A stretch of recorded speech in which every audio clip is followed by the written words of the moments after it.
Hello everyone, welcome to the channel. तो आज हम देखने वाले हैं यहाँ पर तुम्हारा कोऑर्डिनेट सिस्टम का एक्सरसाइज 1.5। अब उसमें बात होती है हमारी पोलर कोऑर्डिनेट से रिलेटेड। क्योंकि ये छोटा लेक्चर है तो आपको ज्यादा कोई इंतजार करने की जरूरत नहीं है। तो यहाँ पर स्टार्ट कर देते हैं लेक्चर को। तो यहाँ पर क्या कहता है भैया, पोलर कोऑर्डिनेट हम क्या बोलते हैं कि अगर कोई पॉइंट है तो एक तरीका तो ये था कि मैं उसकी जो डिस्टेंस है from X axis and from Y axis वो मैं देख लूं, तो उससे मुझे पॉइंट पी का लोकेशन मिल जाएगा। बोले ठीक है। अच्छा, एक और तरीका क्या है इसमें, एक और तरीका ये हो जाएगा कि अगर मैं डायरेक्ट ओरिजिन से डिस्टेंस देख लूं कितनी है और कितने एंगल पर है, तो उससे भी मैं निकाल सकता हूँ इस पॉइंट की लोकेशन। तो इस थॉट की वजह से पोलर कोऑर्डिनेट का जन्म हुआ और उसको रिप्रेजेंट कर देते हैं आर कोमा थीटा से। पहली चीज।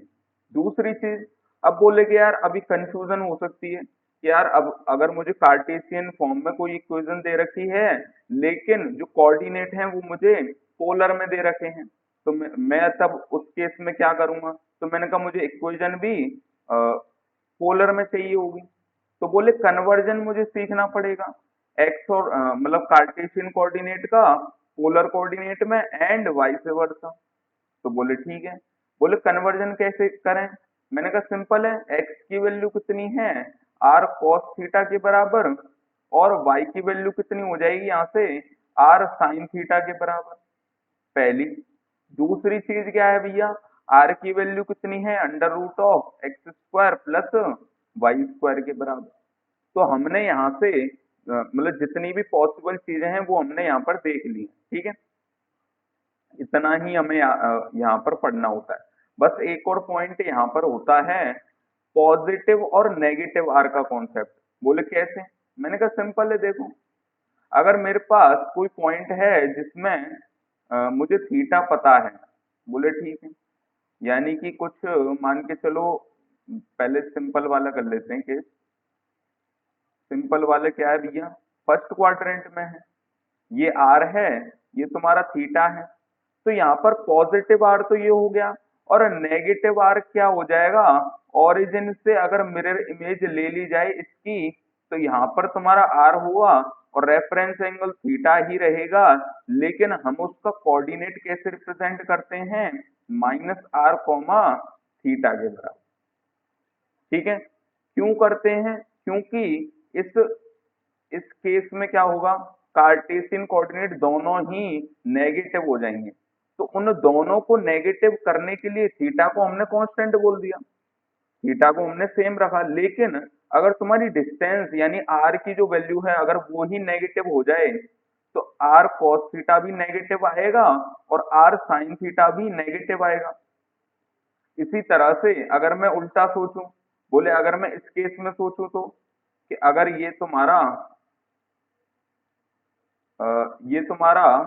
हो जाएगा यहाँ से, एक सेकंड रुको, यहाँ पर थोड़ी एक दिक्कत तो आपको आ सकती है समझने में, तो उसको मैं थोड़ा सा ठीक कर देता हूँ। बोले कैसे, क्योंकि अगर मैंने इसको थीटा लिया या इसको मैंने थीटा लिया या फाई लिया, तो ये हो जाएगा पाई माइनस पाई के बराबर।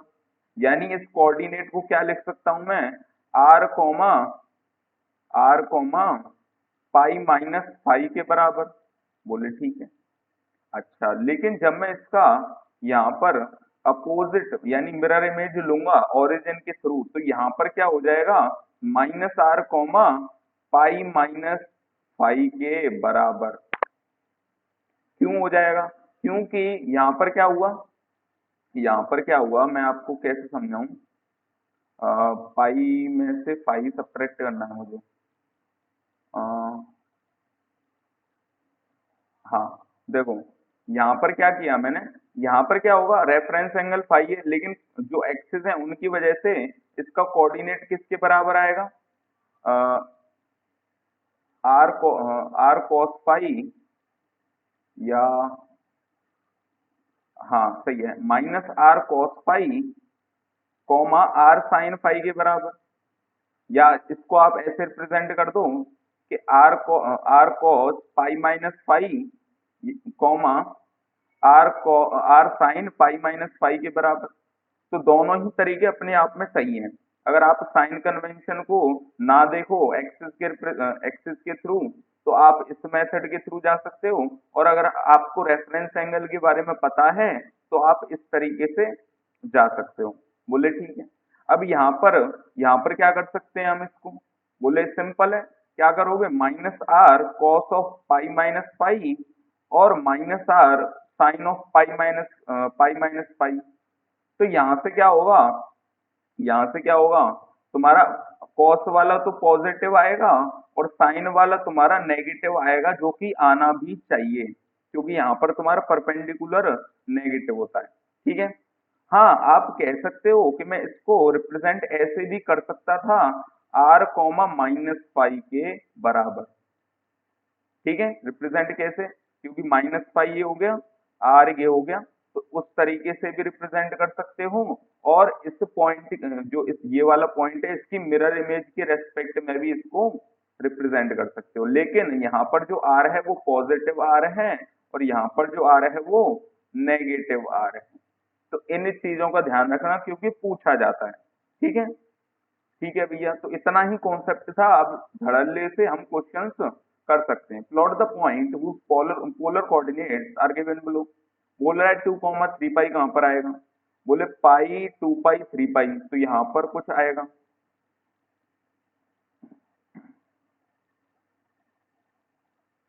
हाँ, तो इसको प्लॉट कैसे करेंगे भैया? यानी अगर मैं एक्स और वाई के टर्म्स में इसको लिखना चाहूँ तो वो कैसे करूंगा? बोले सिंपल है, यहाँ पर टू डिस्टेंस कवर कर रहा है, यानी कि -2, 0 ये पॉइंट हो जाएगा। बोले ठीक। अब यहाँ पर कैसे करेंगे भैया? -2 पाई/3 कहाँ होगा? रेफरेंस एंगल तुम्हारा पाई/3 के बराबर, ये हो जाएगा तुम्हारा 2 पाई/3। नेगेटिव क्यों क्यों लिया? क्योंकि हम क्लॉकवाइज चल रहे हैं। बोले ठीक है। यहाँ पर आर की डिस्टेंस क्या है भैया? 2 के बराबर। तो यहाँ पर ये हो जाएगा 2 cos पाई/3। 2 cos पाई/3 कितना होता है? 1 के बराबर, यानी -1 आ गया। और ये हो जाएगा तुम्हारा -√3 के बराबर। तो ये जो पॉइंट है वो किसके बराबर आ जाएगा? -1 कॉमा -√3 के बराबर। ठीक है। इसी तरह से इसको देखो, -3, 3 पाई/4 कैसे करेंगे? -3, 3 पाई/4, तो 3 पाई/4 होता है पाई-पाई/4 के बराबर, यानी ये हो गया तुम्हारा रेफरेंस एंगल। पाई/4 ये हो जाएगा 3 पाई/4। और यहाँ पर हम लेंगे 3 डिस्टेंस, लेकिन वो बोल रहा है कि भैया -3 लेना है। तो मैं क्या करूंगा, इसको यहाँ पर पाई/4 ले लूंगा और यहाँ पर -3 ले लूंगा। ठीक है। तो यहाँ पर इसके कोऑर्डिनेट क्या आ जाएंगे भैया? 3/√2 और 3/√2 में ये बट जाएगा, यानी कि यहाँ पर एक्स एक्सेस में तो पॉजिटिव आएगा, यानी 3/√2 पॉजिटिव कॉमा -3/√2 नेगेटिव। ठीक है, सिंपल है। आप उससे भी कर सकते हो कि -3 कॉस ऑफ 3 पाई/4 और -3 साइन ऑफ 3 पाई/4। उससे भी आप कर सकते हो, उससे भी सेम ही आंसर आएगा। यहाँ पर आएगा नेगेटिव नेगेटिव पॉजिटिव, यानी 3/√2, और यहाँ पर नेगेटिव नेगेटिव नेगेटिव ही रहेगा, तो यहाँ पर -3/√2 के बराबर। तो बस एक ही चीज आपको समझनी थी, वही आपको कंफ्यूज कर सकती, बाकी तो यहाँ पर सब सिंपल है। Convert the following point from polar coordinate to corresponding Cartesian coordinate. यहाँ पर भी वही करना है भैया, कार्टेशियन में बदल सकते हो? बोले बिल्कुल बदल सकते हैं। बोले कैसे? 2, पाई/3 दे रखा है, यानी ये डिस्टेंस 2 है और ये तुम्हारा पाई/3 के बराबर है, यानी ये हो जाएगा तुम्हारा 2 cos पाई/3 यानी 1 के बराबर, और 2 sin पाई/3 √3 के बराबर, तो ये हो जाएगा 1, √3 के बराबर हो जाएगा। 0, पाई/2 अब इसमें बनाने की जरूरत नहीं है क्योंकि r की वैल्यू 0 है, तो r cos पाई/2 भी 0 होगा और r sin पाई/2 भी 0 होगा। तो कार्टेशियन कोऑर्डिनेट किसके बराबर हो जाएगा? 0, 0 के बराबर। अच्छा ये क्या दे रखा है, -√2, बोले +√2 पाई बाई 4 ये होता, -√2 कहाँ आएगा, कुछ यहाँ पर, ठीक है। तो यहाँ पर क्या हो जाएगा ये -1, और ये भी हो जाएगा तुम्हारा -1, और यहाँ पर आंसर आ जाएगा -1, के बराबर। सिंपल है, बोले बिल्कुल।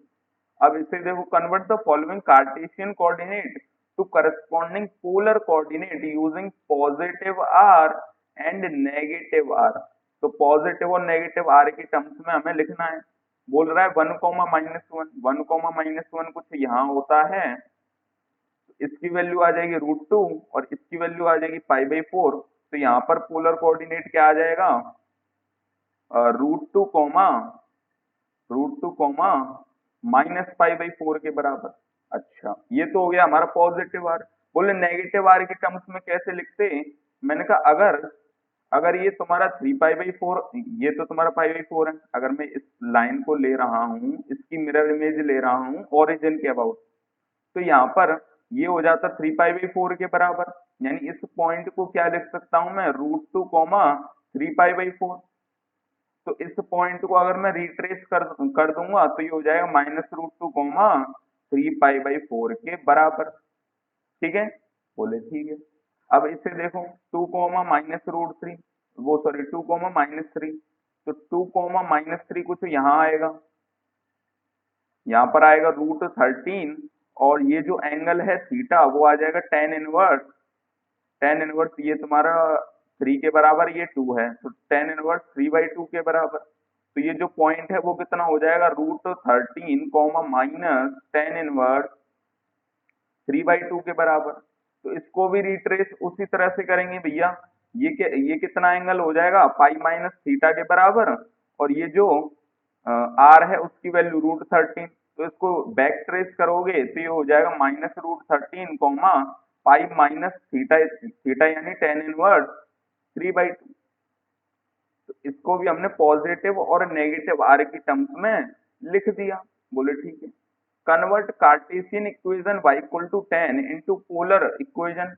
बोले y की वैल्यू क्या पुट कर सकते हो, आर साइन थीटा के बराबर, यानी r sine theta is equal to 10, यानी आर की वैल्यू 10 कोसेक थीटा के बराबर हमारी इक्वेशन आ जाएगी, पोलर इक्वेशन। बोले ठीक है।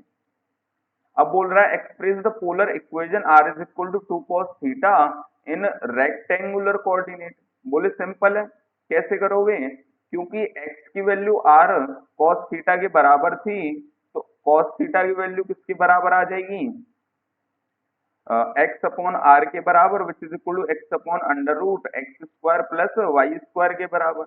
यहाँ से r की वैल्यू कितनी आ रही है, √x² plus y² is equal to 2 into x upon √x² plus y² के बराबर, यानी x² plus y² is equal to 2x, और x² plus y² minus 2x equal to 0 हमारी कार्टेशियन इक्वेशन आ जाएगी। बोले सिंपल है। अब इसे देखो, इसको पोलर इक्वेशन में कैसे कन्वर्ट करेंगे, x² को लिख सकता हूँ r² cos² थीटा, और y² को लिख सकता हूँ r² sin² theta is equal to 4 के बराबर। r² कॉमन लोगे तो ये बन जाएगा cos2 theta is equal to 4, यानी r² की वैल्यू आ जाएगी 4 sec2 थीटा के बराबर। बोले ठीक है। अब इसे देखो, r sin theta equal to r cos theta plus 4 की कार्टेशियन इक्विवेलेंट कार्टेशियन इक्वेशन बताओ। तो मैंने कहा सिंपल है, r sin थीटा को y लिख लो, r cos थीटा को x लिख लो, तो आ गई तुम्हारी इक्वेशन। बोले सिंपल है। अरे अब इसे देखो, बोल रहा है इसकी भी कार्टेशियन इक्वेशन लिख दो। मैंने कहा सिंपल है, r, अच्छा ये कोसेक थीटा दे रखा है, यानी 1/sin थीटा इंटू ई की पावर आर कोस थीटा। बोले ठीक है, यानी r sine theta is equal to e की पावर आर कोस थीटा। तो आर साइन थीटा की जगह वाई पुट कर दो, और आर कोस थीटा की जगह एक्स पुट कर दो, आ गई तुम्हारी कार्टेशियन इक्वेशन। बोले ठीक है। अब बोल रहा है, हाँ ये थोड़ा अच्छा क्वेश्चन है, कई जने पूछते हैं कि भैया इसका यूज केस बता दो कि ये काम कहाँ आएगा, तो बोले यहाँ पर काम आ जाएगा। बोले कैसे, find the maximum distance of any point on the curve from origin. Origin से मैक्सिमम डिस्टेंस बतानी है, यानी पोलर कोऑर्डिनेट हमारा काम आएगा। क्यों? क्योंकि वहां पर आर डायरेक्ट कर्व पॉइंट को ओरिजिन से कनेक्ट कर देता है। तो बोले आर स्क्वायर में ले जाओ तो r square cos square theta plus two two r square sine square theta plus two r square sine theta cos theta is equal to 1 के बराबर।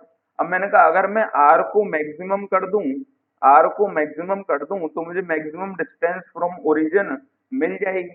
तो बोले सिंपल है, कैसे करोगे? आर स्क्वायर कॉमन ले लो तो ये बन जाएगा 1 अपॉन कॉस स्क्वायर, उसको ऐसे लिख सकता हूँ cos square plus 2 sine square plus 2 sine cos. तो ये बन जाएगा 1 अपॉन 1 प्लस, क्योंकि साइन स्क्वायर कॉस स्क्वायर 1 बन गया तो 1 plus sine square plus 2 sine cos.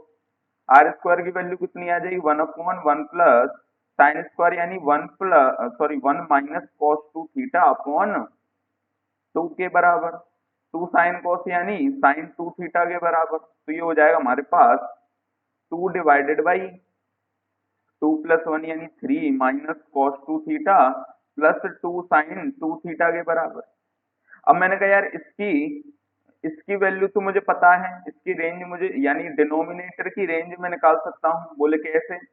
मैंने कहा minus cos 2 theta plus 2 sine 2 theta की वैल्यू कहाँ से कहाँ तक जाएगी? Under root of a square plus b square negative से positive under root of a square plus b square यानी कि माइनस रूट 5 से लेकर प्लस रूट 5 तक। बोले ठीक है, यानी 3 माइनस सी टू प्लस 2h2 की वैल्यू कहाँ से कहाँ तक जाएगी? 3 माइनस रूट 5 से लेकर 3 प्लस रूट 5 तक। अब हमें पता है भैया आर स्क्वायर को मुझे आर को मुझे मैक्सिमम करना है तो आर स्क्वायर भी मैक्सिमम करना पड़ेगा, यानी कि ये जो वैल्यू है, ये जो वैल्यू है इसको मुझे मिनिमम करना पड़ेगा। तो मिनिमम कब आएगा? 3 माइनस रूट 5 के केस में, यानी r square is equal to r r max का square is equal to 2 upon 3 minus root 5, यानी आर मैक्स कितना आ जाएगा? Under root of 2 upon 3 minus root 5 के बराबर आ जाएगा। सिंपल है। अच्छा, इसको और सिंप्लीफाई कर सकते हैं वैसे, रूट तो हाँ कर सकते हैं, करके दिखाऊं? चलो करके दिखा देता हूँ। 2 अपॉन इसमें 2 का मल्टीप्लाई कर दो, ये बन जाएगा 6 minus 2 root 5 which is equal to root 5 minus 1 का होल स्क्वायर। तो ये बन जाएगा तुम्हारे पास 2 अपॉन रूट 5 माइनस 1 के बराबर हमारा आंसर आ जाएगा। अच्छा, एक और चीज मैं इसमें बता दूं, कई जने यहाँ पर क्या करते हैं, वो कहते हैं यार अगर मुझे आर मिनिमम निकालना होता तो क्या करता? तो बोले आर मिनिमम के केस में मैं ऐसे करता कि आर स्क्वायर तुम्हारा मैक्सिमम है, आर स्क्वायर तुम्हारा मैक्सिमम है।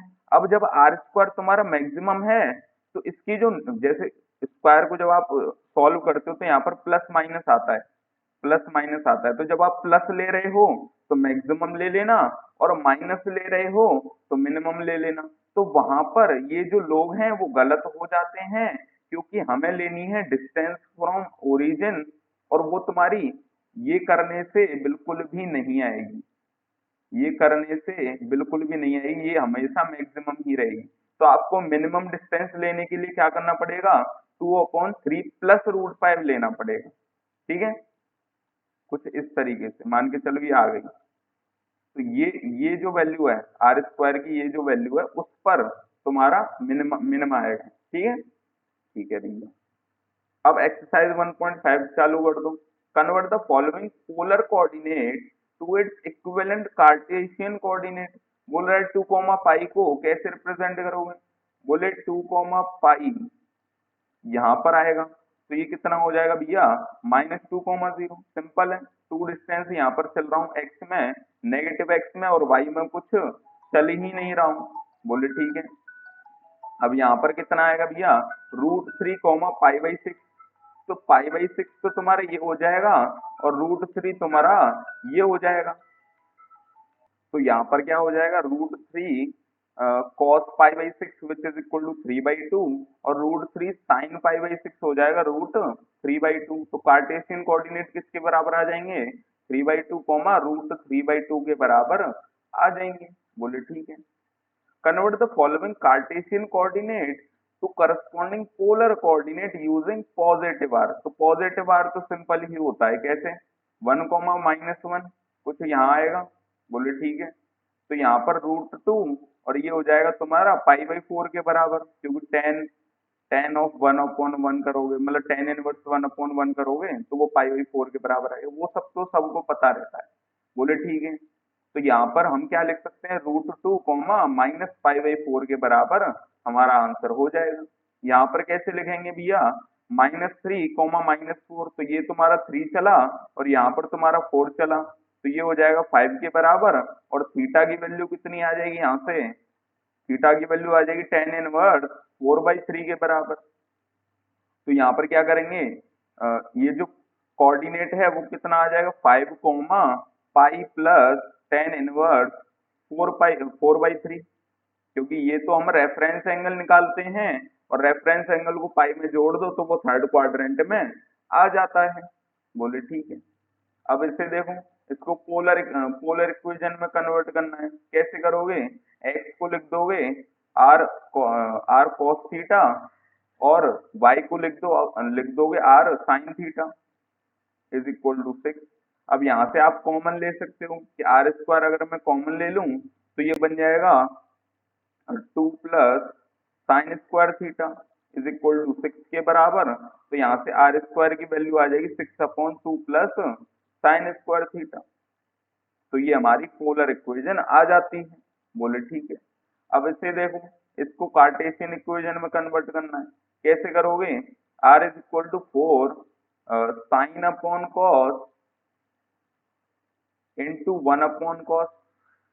तो ये हो जाएगा तुम्हारे पास r cos theta is equal to 4 sin theta upon cos theta, यानी tan थीटा ही ले लो, कोई दिक्कत नहीं है मुझे, उससे भी हो जाएगा। क्यों? क्योंकि r cos थीटा तो कितना होता है? x के बराबर, और tan थीटा कितना होता है? y/x के बराबर। तो यहाँ से x² is equal to 4y के बराबर इक्वेशन आ जाएगी। बोले ठीक है। अब इसे देखो, find the minimum distance of any point on the line this from origin using polar coordinate. कैसे करोगे? सॉरी, इसको क्या करोगे? पोलर इक्वेशन में कन्वर्ट कर लोगे एंड उसकी जो आर है उसको मैक्सिमम कर दोगे, तो हमें डिस्टेंस फ्रॉम ओरिजिन मिनिमम मिल जाएगा। सॉरी, मिनिमम करना है ना यहाँ पर, तो हमें पोलर इक्वेशन में कन्वर्ट करके आर की मिनिमम वैल्यू निकालनी होगी। अच्छा, यहाँ पर ये मिनिमम ही क्यों पूछ रहा है? क्योंकि ये इक्वेशन एक स्ट्रेट लाइन की है और एक स्ट्रेट लाइन तुम्हारा इन्फिनिटी तक जाएगा, तो मैक्सिमम डिस्टेंस तो तुम्हारी इन्फिनिटी हो जाएगी, पहली चीज। अच्छा, दूसरी चीज कि पिछले वाले में मैक्सिमम क्यों पूछी थी या मिनिमम, उसमें उसमें क्यों नहीं कर सकते इन्फिनिटी?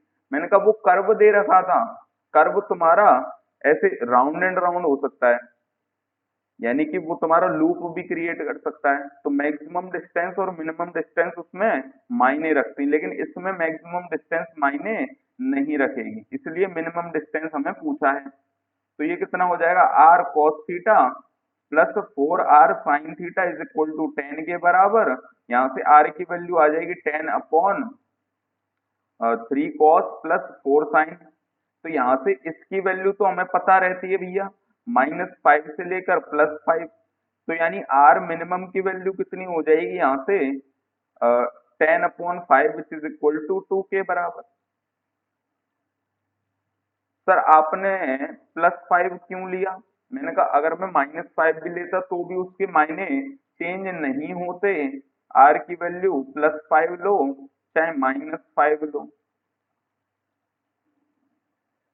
क्योंकि r की वैल्यू अगर -2 आती उससे भी हमें कोई फर्क नहीं पड़ रहा, क्योंकि distance from origin is mod r एक तरीके से। ठीक है, तो यहीं पर हमारा लेक्चर समाप्त होता है। मिलते हैं अगली वीडियो में कुछ और एक्सरसाइज के साथ।